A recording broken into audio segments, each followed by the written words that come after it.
السلام علیکم ناظرین، ہائی ٹیک نیوز کے نیشنل اور انٹرنیشنل خبروں میں آپ کا خیر مقدم ہے۔ میں ہوں نیہا خان۔ نظر ڈالتے ہیں آج کی اہم خبروں پر۔ ترک سفارتی ذرائع کے مطابق حماس کے قطر میں مقیم سربراہ اسماعیل ہنیہ نے ترک وزیر خارجہ سے ترکی میں ملاقات کی۔ 3 ماہ سے زائد عرصے میں ان کا یہ پہلا رابطہ تھا اور خبر رساں ایجنسی سے انقرہ سے موصولہ رپورٹ میں ترک سفارتی ذرائع کے حوالے سے کہا گیا ہے کہ ہفتہ 20 جنوری کو حماس کے قطر میں مقیم سربراہ اسماعیل ہنیہ نے ترک وزیر خارجہ حاکان فیدان سے ترکی میں ملاقات کی تھی۔ ذرائع کے مطابق حماس کے لیڈر اور ترک وزیر خارجہ کی اس ملاقات میں غزہ میں جلد از جلد جنگ بندی اور 7 اکتوبر کو حماس کی طرف سے اسرائیل پر کیے جانے والے حملوں کے دوران یرغمال بنائے گئے قریب 250 افراد میں سے ہنوز حماس کے قبضے میں موجود یرغمالیوں کی رہائی کے موضوع کو مرکزی اہمیت حاصل تھی۔ ذرائع نے بتایا کہ ہنیہ اور فیدان کی اس ملاقات کے دوران دونوں نے غزہ میں انسانی امداد میں اضافے اور مستقل امن کے لیے 2 ریاستی حل پر بھی بات کی۔ فیدان اور ہنیہ کا آخری بار 16 اکتوبر کو بذریعہ فون باضابطہ رابطہ ہوا تھا۔ اسرائیلی اعداد و شمار پر مبنی AFP کی رپورٹ کے مطابق اسرائیل میں عسکریت پسند گروپ حماس کے 7 اکتوبر کو اسرائیل پر ہونے والے دہشت گردانہ حملوں کے نتیجے میں تقریباً 1140 افراد ہلاک ہوئے، جن میں زیادہ تر عام شہری تھے۔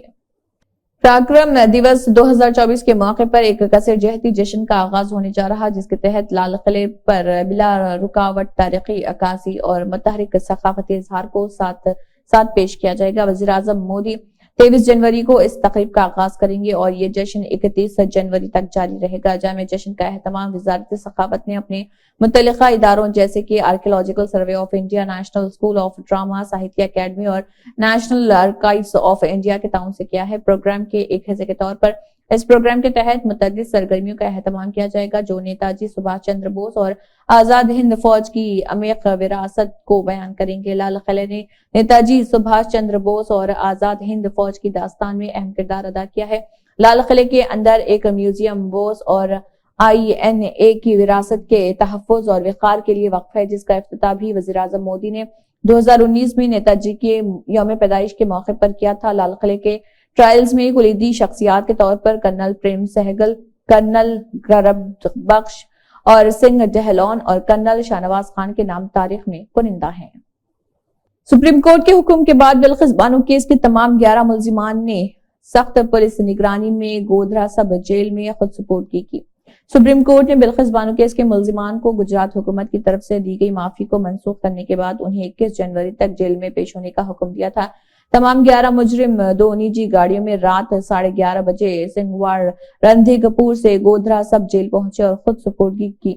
مقامی کرائم برانچ کے انسپکٹر NL دیسائی نے بتایا کہ تمام 11 مجرموں نے رات دیر گئے جیل حکام کے سامنے خود سپردگی کر دی ہے۔ بتا دیں کہ 8 جنوری کو سپریم کورٹ نے ہائی پروفائل کیس میں 11 قصورواروں کو گجرات حکومت کی طرف سے دی گئی استثنا کو منسوخ کر دیا تھا، جبکہ ریاست کو اپنی ثوابدید کا غلط استعمال کرنے پر سرزنش کی گئی تھی۔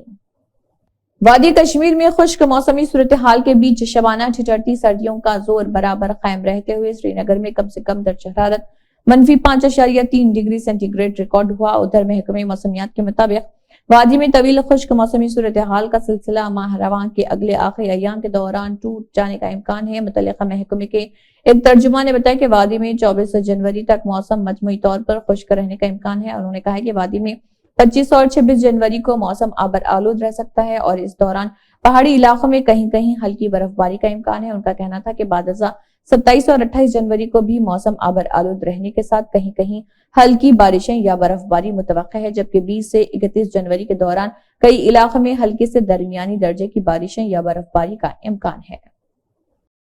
آسام میں بھارت جوڑو نیائے یاترا کے دوران کانگریس کے سابق صدر MP راہل گاندھی نے ریاستی BJP حکومت پر الزام عائد کیا کہ وہ مجھے مندر جانے سے بھی روک رہی ہے۔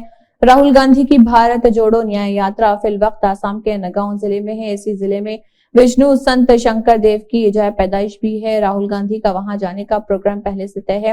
اس کے لیے اجازت نامہ بھی حاصل کر لیا گیا تھا، لیکن عین وقت پر انہیں وہاں جانے روک دیا گیا۔ راہل گاندھی نے کہا کہ پہلے انتظامیہ نے ان کو وشنو سنت شنکر دیو کی جائے پیدائش پر جانے کی اجازت دی تھی، لیکن اب منع کیا جا رہا چونکہ میں جائے پیدائش سے قریب موجود ہوں اور اس مقام کی صرف زیارت کرنے جا رہا اور زیارت کرنا چاہتا ہوں لیکن مجھے نہیں جانے دیا جا رہا۔ راہل گاندھی نے وزیر اعظم مودی پر طنز کرتے ہوئے کہا، لگتا ہے کہ آج صرف ایک آدمی کو ہی مندر جانے کی اجازت ہے۔ وشنو شنکر دیو کے جائے پیدائش کی زیارت کے لیے نکلے راہل گاندھی کی پولیس افسران سے بحث بھی ہوئی۔ شام میں اسرائیلی حملے مستقل جاری ہیں اور ان میں ہلاکتوں کی تعداد میں بھی اضافہ ہو رہا۔ شام کے دارالحکومت دمشق میں ایرانی اہداف پر اسرائیلی میزائل حملے میں مرنے والوں کی تعداد بڑھ کر 13 ہو گئی۔ جنگی معاملات سے متعلق معلومات رکھنے والی ایجنسی نے یہ اطلاع دی۔ سیرین آبزرویٹری فار ہیومن رائٹس نے کہا ہے کہ 13 ہلاکتوں میں 5 ایرانی شامل ہیں، جن میں سے 3 ایران کے اسلامی انقلابی گارڈ کور IRGC میں کمانڈنگ کے فرائض انجام دے رہے تھے۔ 4 شامی شہری جو ایرانی ملیشیا کے ساتھ معاہدہ کر رہے تھے، 2 لبنانی، 1 عراقی عام شہری اور 1 شامی اور 1 شہری ہے۔ اسرائیلی میزائلوں نے مغربی ولاز محلے پر حملہ کیا اور خاص طور پر ایک رہائشی عمارت کو نشانہ بنایا جہاں مبینہ طور پر IRGC کے کمانڈروں کی میٹنگ ہو رہی تھی۔ ترک سفارتی ذرائع کے مطابق حماس کے قطر میں مقیم سربراہ اسماعیل ہنیہ نے ترک وزیر خارجہ سے ترکی میں ملاقات کی اور 3 مہینے سے زائد عرصے میں ان کا یہ پہلا رابطہ تھا اور خبرساں ایجنسی کے مطابق رپورٹ میں بتایا گیا ہے کہ سفارتی ذرائع کے حوالے سے کہ ہفتہ 20 جنوری کو حماس کے قطر میں مقیم سربراہ اسماعیل ہنیہ نے ترک وزیر خارجہ حاکان فیدان سے ترکی میں ملاقات کی تھی اور وزیر خارجہ کی اس ملاقات میں غزہ میں جلد از جلد جنگ بندی و 7 اکتوبر کو حماس کی طرف سے اسرائیل پر کیے جانے والے حملوں کے دوران یرغمال بنائے گئے قریب 250 افراد پر بھی بات کی گئی۔ رام مندر کی تعمیر کے لیے مہم چلانے والے BJP کے سینئر لیڈر LK اڈوانی نے مندر کی افتتاحی تقریب میں شرکت نہیں کی۔ ذرائع کے مطابق موسم کی خرابی کے پیش نظر انہوں نے اپنا ایودھیا کا دورہ منسوخ کر دیا۔ اس وقت اڈوانی کی عمر 96 سال ہے۔ بتایا جاتا ہے کہ انہوں نے اپنی صحت کو نظر میں رکھتے ہوئے یہ فیصلہ کیا۔ واضح ہے کہ رام مندر کی تعمیر کے مطالبے کو لے کر LK اڈوانی نے رتھ یاترا بھی نکالی تھی۔ اس دوران وشو ہندو پریشد کے بین الاقوامی ورکنگ پریزیڈنٹ آلوک کمار نے بتایا تھا کہ LK اڈوانی کو افتتاحی تقریب میں مدعو کیا گیا تھا۔ واضح ہے کہ آج رام مندر کا افتتاح عمل میں آیا اور افتتاحی تقریب میں کئی معزز شخصیات اور بالی ووڈ کے ستارے بھی موجود رہے۔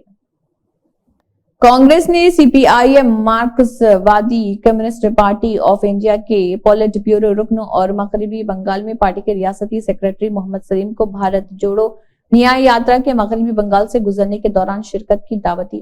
اطلاع کے مطابق محمد سلیم کو ریاستی کانگریس کے سینئر لیڈر اور سابق راجیہ سبھا رکن پردیپ بھٹاچاریہ اور مغربی بنگال کے پارٹی کے لیے مرکزی آبزرور غلام احمد میر دونوں نے ذاتی طور پر مدعو کیا، جس کے جواب میں محمد سلیم نے انہیں بتایا کہ اگر وہ ترووننتھاپورم میں اپنی پارٹی کے پروگرامز کی وجہ سے یاترا میں شرکت نہیں کر سکے تو اپنی پارٹی کے متعلقہ اضلاع کے لیڈران کو شرکت کی ضرور ہدایت دیں گے۔